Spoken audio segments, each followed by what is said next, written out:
सबसे पहले देखेंगे फुल फॉर्म, जो कम से कम 2-3 नंबर का तो आएगा ही। ठीक है, पहला देखेंगे, यहाँ पर दिया है यूटीआई। तो आप देखे होंगे जब पैन कार्ड बनता है तो एक यूटीआई कंपनी लिखा रहता है कि एनएसडीएल लिखा रहता है। तो यूटीआई वही है, यूनिट ट्रस्ट ऑफ इंडिया, वही यूनिट है। ठीक है, यूटीआई। एटीएम के जो पैन कार्ड आता है उसके रेपर पे देखिएगा, जो उसका लिफाफा होता है उस पर यूटीआई लिखा रहता है, कुछ लिफाफे पे कुछ एनएसडीएल लिखा रहता है। ठीक है, तो ये यूनिट ट्रस्ट ऑफ इंडिया हो गया।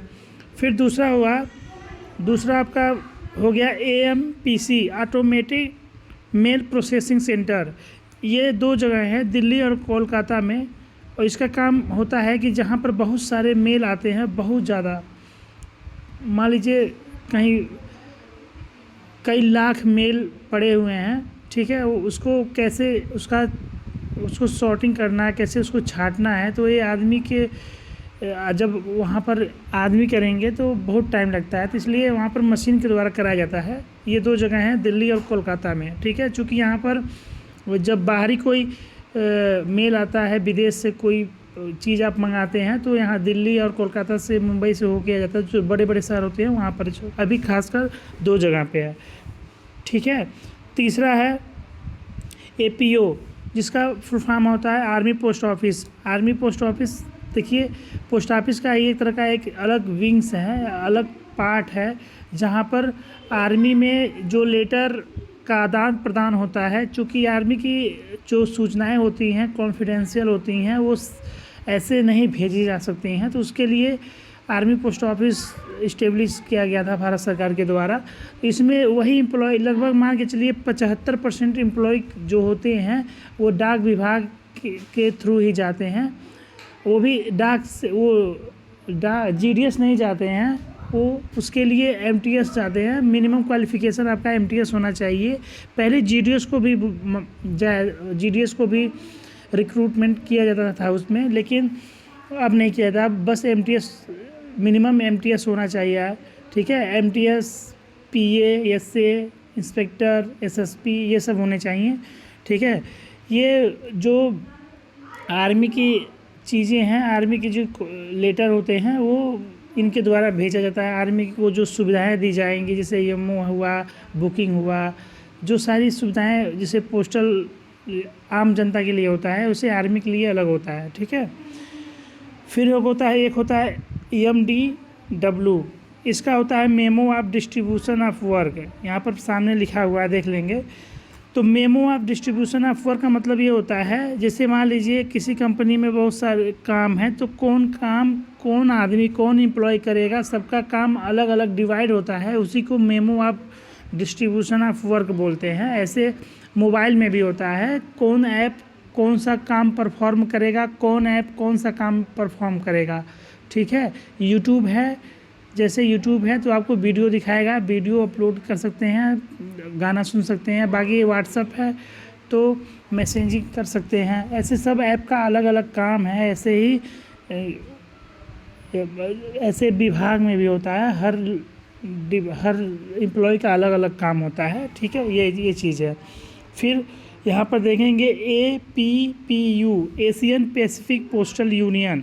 अब देखिए ये पूरा लेटर का आदान प्रदान, सूचनाओं का आदान प्रदान सबसे पहले लेटर के माध्यम से ही होता था। अब ना मोबाइल आ गया है, तो मान लीजिए हम अपने देश के अंदर कर रहे हैं, फिर इसको मान लीजिए आपको लेटर भेजना है पुतिन को, बड़े बड़े नेता को, अपने देश में दूसरे देश में स्थित अपने रिश्तेदारों को। ठीक है, तो आप भेज सकते हैं। तो उसके लिए टाई अप होता है भारत सरकार का सभी देशों के साथ। कुछ देशों के साथ नहीं है, लेकिन अधिकतर देशों के साथ टाई अप रहता है। उनका लेटर आपके यहाँ आएगा, आपका लेटर उनके पास जाएगा, उनका सामान आप भेज सकते हैं, ले सकते हैं, ऐसे आदान प्रदान होता है। ठीक है, तो एशिया पैसिफिक में मतलब एशियन जो कंट्री हैं, जो प्रशांत महासागर से घिरी हुई हैं, उसमें उनका एक संगठन है, इसी को एशियन पैसिफिक पोस्टल यूनियन बोलते हैं। ऐसे पूरे वर्ल्ड का भी है UPU। ठीक है, यूनिवर्सल पोस्टल यूनियन। ठीक है, उसमें पूरे कंट्री आ जाते हैं। कुछ को छोड़ के, ठीक है। एक है, फिर आ गया AOPU, Asian oceanic postal union, ठीक है। ये भी सेम उसी तरह है, जो एशियन कंट्री हैं उनका एक समूह है, ठीक है। फिर अब वही चीज़ फिर आ गया AMPC, automatic mail processing centre, ठीक है। फिर प्राण, यहाँ पर देखेंगे प्राण का होता है full form permanent retirement account number. ये प्राण कार्ड आपका बनेगा जब आप सर्विस में जाएंगे, तो प्राण कार्ड बनता है, ATM के जैसे कार्ड होता है, ATM जैसा, या फिर बोल सकते हैं पेन कार्ड की तरह, एक तरह का प्लास्टिक का कार्ड होता है जिसमें आपका अकाउंट नंबर लिखा रहता है। जब आप सर्विस करेंगे तो कुछ पैसा आपके सैलरी से काटा जाएगा और कुछ पैसा सरकार के द्वारा दिया जाता है। इस समय प्रेजेंट टाइम में 10% आपके जो बेसिक और जो DA है उसका जोड़ के 10% काटा जाता है आपके सैलरी का, और उसका 14% सरकार देता है। यानी कुल मिला के आपका जो बेसिक सैलरी होता है प्लस DA जो होता है उसका 10% प्लस 14% सरकार, कुल मिला के 24% सैलरी आपका हर महीने अकाउंट में ऐड होता है, प्राण अकाउंट में। जब आप रिटायर होंगे तो वही पैसा आपको मिलता है पेंशन के रूप में, ठीक है। फिर चौथा देखेंगे ASPO, इसका फुल फॉर्म होता है assistant superintendent of post office. जैसे SP होते हैं, आप पोस्ट ऑफिस में काम कर रहे हैं तो जान ही रहेंगे SP, उसे असिस्टेंट SP होते हैं। फिर ASRM होते हैं, ठीक है। जैसे SRM होते हैं, जैसे एक जनरल पोस्ट ऑफिस हो गया जिसमें अधिकतर लोग काम कर रहे हैं इस समय, तो उसमें लेटर का आदान प्रदान हो गया, ठीक है। खाता खोलना, खाता बंद करना, RD सुकन्या ये सब खोलना। लेकिन एक होता है रेलवे मेल सर्विस, तो उसमें भी एक SSP जैसे होते हैं वैसे SRM होते हैं, ठीक है। SRM का फुल फॉर्म होता है assistant superintendent of railway mail service, ठीक है। Superintendent of railway mail service ASRM, assistant superintendent of railway mail service, ठीक है। वही SRM हो जाएंगे तो superintendent of railway mail service, ठीक है। ऐसे उसमें होते हैं ASPO और फिर ASPO, ठीक है। अब देखिए, अब छठा लिखा है BNPL, ये फैसिलिटी बुक नाउ पे लेटर, ये फैसिलिटी जो पोस्ट ऑफिस के द्वारा दिया जाता है। इसमें ये फ़ायदा होता है कि आप पहले बुक करा लीजिए अपने आर्टिकल को। जैसे मान लीजिए आप परमानेंट कस्टमर हैं और लगातार आप बिजनेस कर रहे हैं, कोई चीज़ आपको लगातार भेजना है कहीं, तो उसमें सरकार आपको रियायत देता है कि आप पहले पैसे की चिंता मत कीजिए, आप बुकिंग करते जाइए। आपको महीने या 15 दिन पे आपको बिल दिया जाएगा कि इतना रुपया आपका हुआ। मतलब आपको कोई टेंशन लेने की ज़रूरत नहीं कि रोज़ जाइए पर्ची जमा कीजिए, आपको पैसा जमा कीजिए फिर बुकिंग होगा, ऐसा कुछ नहीं है। और इसी में अभी फैसिलिटी ये भी आ गया है कि अगर कोई GDS ABPM है, तो आप अगर बिजनेसमैन है, कोई चीज़ आप सप्लाई करते हैं बाहर ज़िले में, बाहर देश में, तो आप अपने घर पे, अपने दुकान पे बुला के बुकिंग करा सकते हैं अपने सामने, ठीक है। ये चीज़ है बुक नाउ पे लेटर, बुक अभी कीजिए बाद में दीजिएगा, ठीक है। उसका भी एक प्रोसेस होता है कि इसे मान लीजिए 1 महीने का है, तो अगर 1 महीने तक बुक कराए, आप पैसा देते जा रहे हैं, अगर 1 महीने के बाद आप पैसा नहीं दे रहे तो उसमें कुछ फाइन लगता है, ये आगे चल के हम लोग पढ़ेंगे, ठीक है। फिर एक है BPC, बिजनेस प्रोसेसिंग सेंटर, ठीक है। ये सेम वही चीज़ है, ये अलग से एक तरह का मतलब बना दिया जाएगा कि बिजनेस जो मैन है उनको अन्य आदमियों की तुलना में थोड़ा ज़्यादा फैसिलिटी दिया जाए, क्योंकि वो बिज़नेस कर रहे हैं, उनके पास टाइम नहीं है और वो अपने व्यापार को बहुत ज़्यादा बढ़ाना चाहते हैं। तो उनको पोस्ट ऑफिस भी ऐसे कस्टमर को मतलब ढूंढता है कि लगातार जिनका बना रहे संबंध और बुकिंग हमेशा हो, ठीक है। उनके लिए अलग से होता है, ठीक है। फिर अभी देखिए इसी चीज़ का एक आया है डाक निर्यात केंद्र, ठीक है, DNK, डाक निर्यात केंद्र। इसमें ये फैसिलिटी है कि आप मान लीजिए कोई ऐसा चीज़ आप बना रहे हैं जो बहुत फेमस है आपके एरिया में, और वो चीज़ आपको बहुत अच्छी तरह से आता है बनाना, और उसको आप विदेश में भी पार्सल करना चाहते हैं, विदेश में भी भेजना चाहते हैं, तो उसके लिए आप जाके पोस्ट ऑफिस पे उस चीज़ का बुकिंग कर सकते हैं। वो चीज़ आपको टेंशन नहीं है, बस वहाँ जाइए।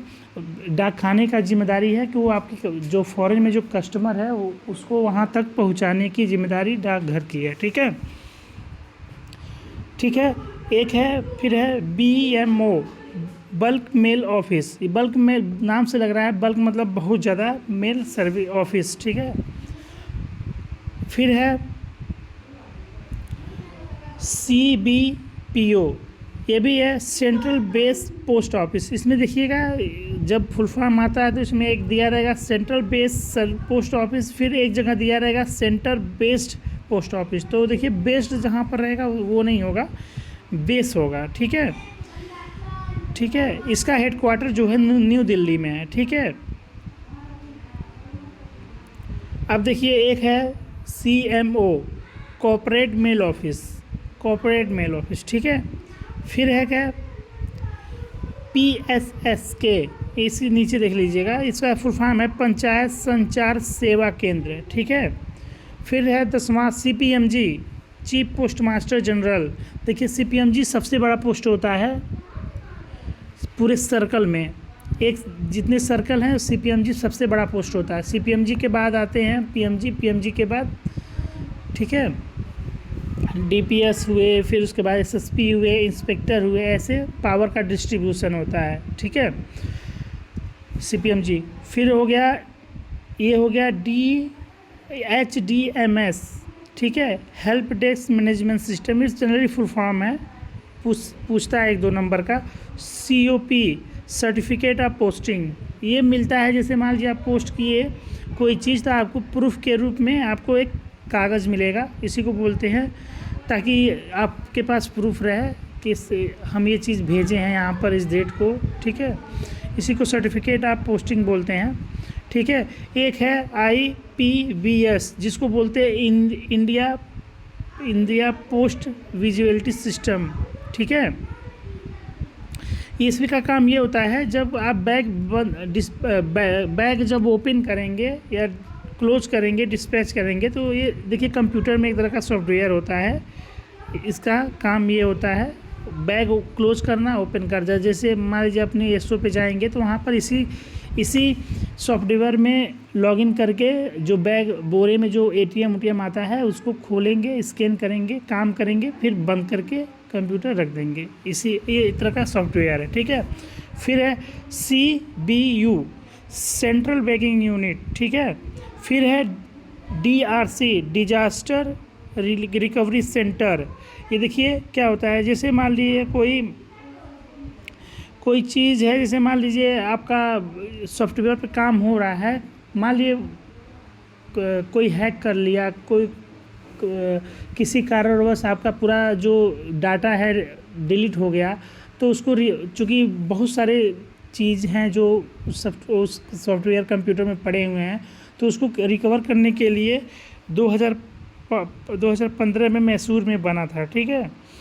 फिर है CO, इसको बोलते हैं circle office. CO circle office, ये हर सर्कल में एक ऑफिस होता है, सबसे बड़ा ऑफिस सर्कल ऑफिस। जैसे UP का है, उत्तर प्रदेश का सर्कल ऑफिस लखनऊ में है। ठीक है, जहाँ से PMG बैठे हैं। फिर है MTCN, जिसका फुल फॉर्म है मनी ट्रांसफ़र कंट्रोल नंबर। ठीक है। फिर है CDS, सर्कल स्टैम्प डिपो। ठीक है, यहाँ पर स्टैम्प का एक तरह का समझिए स्टोर होता है। ठीक है। फिर है CRC, अभी जो पोस्टल में होंगे वो नहीं समझेंगे, बाकी CRC जो RMS में है वो लोग समझते हैं। देखिए CRC अब बंद हो गया है, मर्ज हो गया है। CRC और NSS 2 था, तो अब CRC और NSS का मर्जर हो गया है, अब NSS बोला जाता है। लेकिन CRC का मतलब क्या होता है ये देख लेंगे। कंप्यूटराइज रजिस्ट्रेशन सेंटर, यहाँ पर ये वही चीज़ है जहाँ पर बैग आता है, बैग में बहुत सारे ATM पार्सल ये सब पड़े होते हैं, उसको खोलेंगे, ATM है, पैन कार्ड है, इसको खोलेंगे, स्कैन करेंगे, फिर बांधेंगे, सॉर्टिंग होगा, फिर उसको बांधेंगे, फिर डिस्पैच कर देंगे। ठीक है। फिर एक है SGB सॉवरेन गोल्ड बॉन्ड, ये देखिए आगे चल के हम लोग पढ़ेंगे कि इन्वेस्टमेंट, जब हम पोस्ट ऑफिस के बारे में पढ़ेंगे इन्वेस्टमेंट क्या होता है, तब वहाँ पर ये चीज़ हम देखेंगे, ठीक है।